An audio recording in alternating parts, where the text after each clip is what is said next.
कत्ल। पढ़िए उस रात की कहानी जब बेटी ने ही प्रेमी के साथ मिलकर कर दी पूरी परिवार की हत्या। जब घर की बेटी ने ही प्रेमी के साथ मिलकर परिवार के साथ लोगों की कुल्हाड़ी से काटकर हत्या कर दी थी। इसमें एक मासूम बच्चा भी था। युवती ने अपने हाथों से गला घोंट दिया था। हत्याकांड के दोनों आरोपितों को फांसी की सजा दी जा चुकी है। आपको बता दें कि 14 अप्रैल सन 2008 की वो काली रात को अमरोहा वाले शायद कभी ना भूल सके।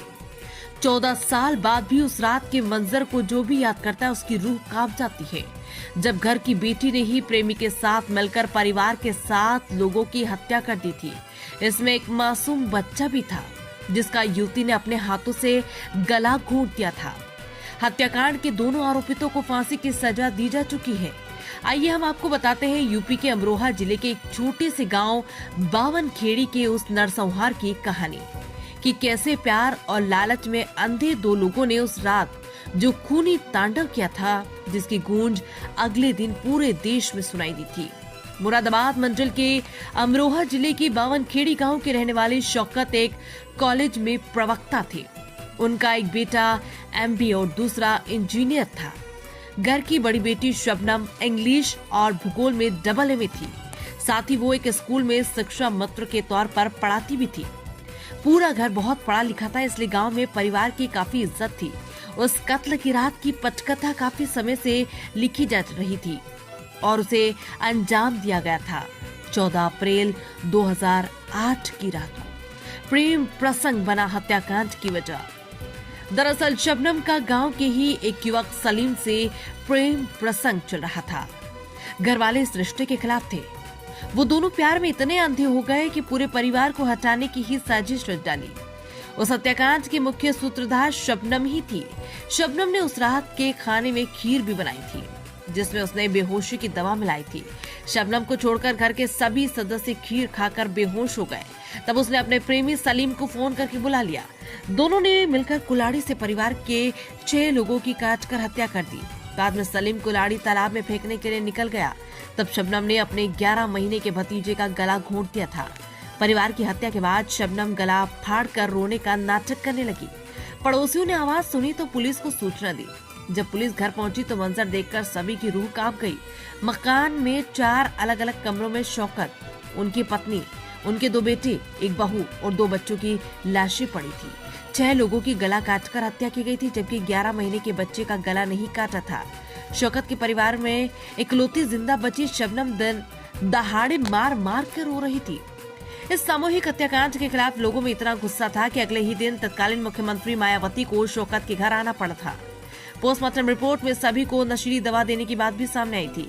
इसके बाद पुलिस जांच में एक सवाल ये उठ रहा है कि अकेली शबनम कैसे होश में रही। सभी की हत्या हो गई तो शबनम कैसे बच गई। इसी से जांच अधिकारी इंस्पेक्टर आरपी गुप्ता को शबनम पर संदेह हो गया। बाद में जब जांच अधिकारी ने शबनम से बात की तो उसके तमाम झूठ सामने आ गए। शबनम ने अपनी कहानी में बताया कि वो रात को छत पर सो रही थी। कुछ चोर घर में दाखिल हुए, फिर वो जीने से नीचे पहुंचे और उसके बाद बाहर निकल गए। इसके बाद जब वो नीचे पहुंची तो सभी लोग मृत पड़े थे। हालांकि पुलिस को शबनम के झूठ के पकड़ने में ज्यादा समय नहीं लगा। वहीं दूसरी तरफ पुलिस को मुखबिर से सूचना मिली कि शबनम का गांव के ही सलीम के साथ प्रेम प्रसंग चल रहा है। शबनम अक्सर सलीम के बाइक पर स्कूल जाया करती थी। शक के आधार पर घटना के 2 दिन बाद पुलिस ने सलीम को पूछताछ के लिए बुलाया। सख्ती से पूछताछ में सलीम टूट गया और उसने पूरी कहानी बता दी। कहा कि वो और शबनम शादी करना चाहते थे, लेकिन परिवार वाले राजी नहीं थे, इसलिए सभी को रास्ते से हटाने की योजना शबनम ने बनाई थी। सलीम ने वो कुल्हाड़ी भी बरामद करा दी जिससे सभी का कत्ल किया गया था। वारदात के बाद उस कुल्हाड़ी को तालाब में फेंक दिया गया था। शबनम के खून से सने कपड़े भी पुलिस बरामद कर चुकी थी। 3 अगस्त 2010 में अमरोहा की अदालत ने सलीम और शबनम को इस नरसंहार का दोषी मानते हुए फांसी की सजा सुनाई। तब जज ने जांच अधिकारी की भी काफी तारीफ की थी। बाद में ये मामला इलाहाबाद हाईकोर्ट में गया, जहां इलाहाबाद हाईकोर्ट ने भी फांसी की सजा बरकरार रखी। इसके बाद दोषी सुप्रीम कोर्ट गए, वहां भी 2015 में फांसी की सजा बरकरार रखी गई। उसके बाद राष्ट्रपति ने भी दया याचिका खारिज कर दी। शबनम पुनर्विचार याचिका और दूसरे कानूनी हथियारों का इस्तेमाल कर चुके हैं, लेकिन राहत नहीं मिली। वहीं अब सलीम की पुनर्विचार याचिका लंबित है। अभी तक दोषियों को फांसी नहीं दी गई है। अलग अलग जेलों में बंद है दोनों हत्यारे। साथ कत्ल करने के दोषी शबनम और सलीम इस समय अलग अलग जेलों में बंद है। शबनम जहां रामपुर की जेल में है तो वहीं सलीम आगरा जेल में बंद है। बावनखेड़ी गांव के लोगों को बेसब्री से दोनों की फांसी का इंतजार है। गांव में तब से किसी ने शबनम नहीं रखा नाम अपनी बेटी का। शबनम के कृत्य से बावनखेड़ी गांव के लोग इस कदर आहत हुए कि उस गांव में उस हत्याकांड के बाद से आज तक किसी ने अपनी बेटी का नाम शबनम नहीं रखा। लोगों का कहना है कि ये नाम सुनते ही उसको अफनाक रात की याद आ जाती है और साथ ही घृणा से ही मन भर जाता है, इसलिए कोई अपनी बेटी का नाम शबनम नहीं रखना चाहता।